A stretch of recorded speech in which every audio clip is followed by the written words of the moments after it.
Sha-na-na-na-na-na-na-na, sha-na-na-na-na.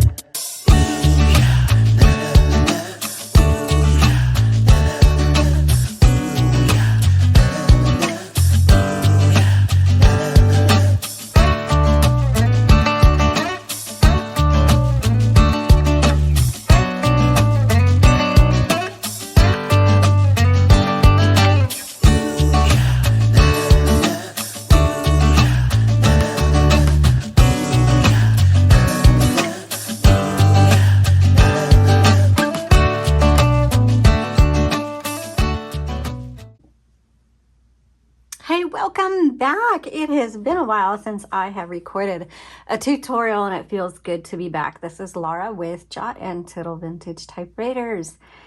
Happy day, everybody. Hope you're doing well. Glad to have you today. I am showing off a late 60s, early 70s Penncrest Concord 10 blue and a kind of like a vintage white. Very pretty typewriter. So this is a tutorial video. I'm going to show you how to use this. If you want to go see the photos we did of it, there's a link in the description, a product listing link. You can go there. It may or may not still be in the shop, but all the information will still be there, and it'll even have a link to the demo video where you can see more typing on it. So let's go ahead and jump right in, and I'm going to show you how to use this beautiful guy. So right here we've got our carriage, we've got our body, our keyboard. Your ribbon is going to be underneath this cover piece right here. Also, this is an electric typewriter, so it does need to be plugged in. And then, but this has a manual return handle. So if this is your first time using a typewriter, it's a little bit different than using a computer if you didn't grow up with typewriters. So just keep that in mind. So if you've got one of these that you have uncovered or you just found, go ahead and pull it out and follow along. We're going to start with the back and move our way forward. So starting with the back, right here, you're going to see your paper holder. It keeps the paper from flopping down. Really, it's very handy. One of those simple things that you're really glad they have. I'm going to go ahead and keep it up because I will use it. Your margins are set with these white tabs right here. And so you press and drag. Press and drag, okay? Now, to move this carriage, you're going to see a lever on both the right and the left side. It doesn't matter which one you use. You just pull it in and your carriage moves. This one moves very smoothly. Yours should move well without any grinding. If you do hear a little bit of grinding, first thing to do is just make sure you've pulled that lever in all the way. Sometimes if you pull it in like halfway, so you hear that grinding. Sometimes it grinds if the lever's not pulled in all the way because the teeth are still catching. Okay, so you heard that bell. So that bell goes off anytime you come within a couple characters of your right margin. It's to let you know that, hey, it's time to hit your return handle and go to the beginning of the line, plus it advances you to the next line. And if you see this 1, 2, and 3, that is your line selector. So when you hit your return handle, it advances either 1, 2, or 3 lines, depending on where you have it. Now over here on the right side, this is your paper release. I'm going to show you that here in just a moment. In fact, let's go ahead and load a piece of paper and I'll show that to you.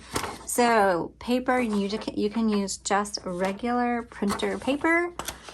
And there is typing paper out there, but you can use printer paper. And then also it does take cardstock as well, but just keep in mind the thicker the paper, the more likely it's going to leave a bend in it. Okay, so your paper goes right here, kind of right up between that ruler. Just set it there and turn the handle. It'll pull that all the way through for you. you'll see that mine is like super crooked, and that's just happens sometimes. And that's where this paper release comes in handy. Pull that forward, straighten out that paper, put it where you want.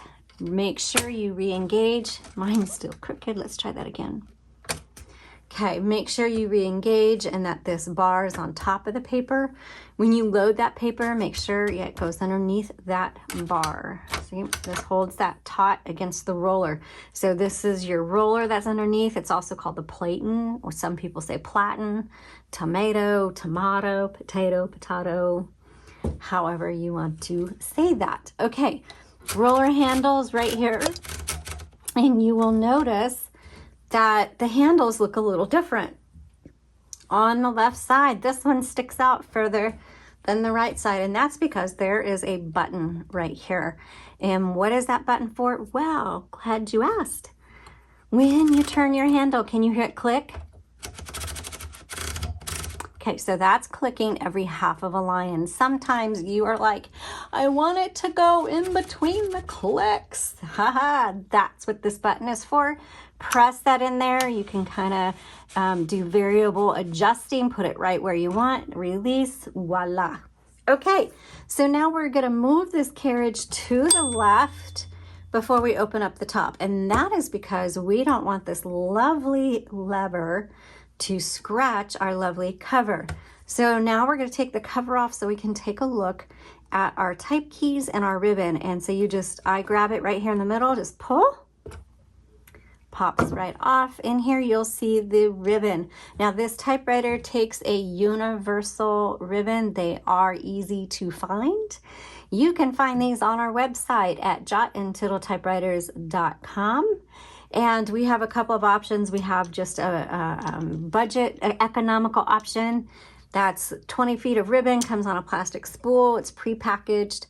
But then we have the hand-rolled option where you can choose a metal spool, a plastic spool, and then we put between 48 and 50 feet of ribbon on there. It's going to last you twice as long. Now these, even the economical one, it's going to last you a really long time because when you get to the end of the ribbon, it's not the end of the ink. So we have what is called Rib Rev right here on the left side, this lever. That's ribbon reversal.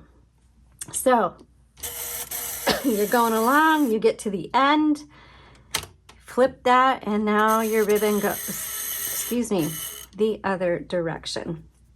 And so you can reverse the direction of your ribbon many times before you're going to use up the ink. Now, when it comes to changing out your ribbon, unfortunately right now I'm not going to get up close to do that, but it comes out fairly easy. So you just pop these out like that.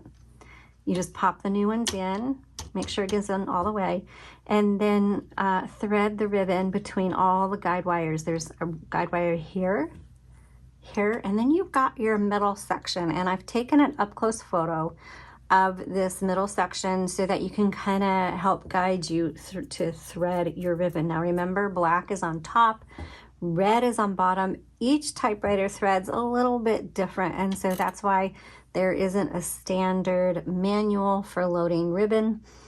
And it's messy. You're going to get ink. As you can see, just that little bit, I got a lot of ink on me. And you're going to have to probably shimmy. This one, you shimmy from the top, it looks like. Yeah, I can feel it. You'll feel the metal pieces kind of pinched together. Sometimes you come underneath and up and in. You're just going to have to look closely. The first couple times will be kind of rough, but once you've done it a couple times, you get the hang of it. But it is messy, and that is just the way it is for loading ribbon. Okay, these are your type keys, and when you put your case cover back on, you'll see these two metal pieces, and they're going to go right inside these rubber holes right here, and they just snap down. Okay, simple as that. All right, let's go ahead and turn this on and look at the rest of the typewriter. Turn it on here. I always give electric typewriters a few seconds just to make sure everything's going well.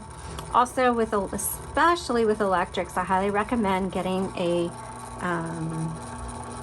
typewriter pad. Ours are non-slip pads because when you're typing, manuals do this as well, your typewriter scoots and you're typing and next thing you know your typewriter is like this way. So I try to keep typewriter pads, especially on the electrics. Okay, so we're gonna start here. Up here is your tab settings. This metal piece is the advance. It's gonna advance from tab to tab, okay? To set, well, there's one that's set there. Let's hit clear, and that should clear it. It did. To clear all the tabs, you hold the clear down, you release your carriage. I go back and forth a couple times, and then release, and that should have cleared everything. It did. And then you just go somewhere and hit set. Oops, and that one blew right by it. So let's, it shouldn't, but that one did. There we go. And so that tab set. So that's how you set and clear tabs on the Penncrest. By the way, it's made by Smith Corona, but it was made for JCPenney. Just a little FYI on that. Okay, right here is your ribbon color. So it's set on black. Flip it down for red. The arrow button on the left side is backspace. Backspace does not erase, so if you make a mistake, it's okay. You just either type over your mistake, or you X over it, or you line through it, whatever's gonna work best for you. You'll see this copy set dial over here. Really, it doesn't do much, but what it is for is like this tension selector for the type bars. And you can kind of experiment with that to see what you like, if you can tell a difference. I usually can't. Okay, you have your space bar down here. Auto space goes a little bit quicker. So you'll see sometimes I put my hand right here. The thing about vintage typewriters is sometimes when you hit the tab or an auto or power space, over time that can tend to release something and that carriage will go flying. So even if your typewriter's working perfectly, never put any breakables, spillables around your carriage. You will spill, talking from experience. Okay, shift is right here. Shift lock. To release shift lock, just press down on one of the shifts again. When the shift is not engaged, this is lowercase and the numbers. When you do shift or you lock, then you're going to do uppercase and symbols. All right. Let's go ahead and here's your power switch, and then let's show you the margin release. So, see, I'm making all kinds of mistakes already. Okay, so there's that bell. That bell is saying, hey, you are at your margin. You need to hit that return handle. But let's say you're right in the middle of a word or thought and you want to finish it. Okay, so now it's going to stop on you. The carriage is not going to move anymore. Some typewriters, it doesn't type or anything. And that's where MR comes in handy, and that means margin release. So it's the margin that's stopping that carriage. I want to release that, so I'm going to hit that.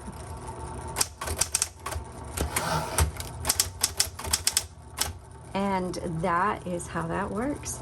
So this is how you use a Penncrest Concord 10 and the features that are on this particular typewriter. Thanks so much for watching. To see what we have in stock, visit our website at jotandtittletypewriters.com. Leave a comment below, and I hope you enjoy your typewriter and happy typing.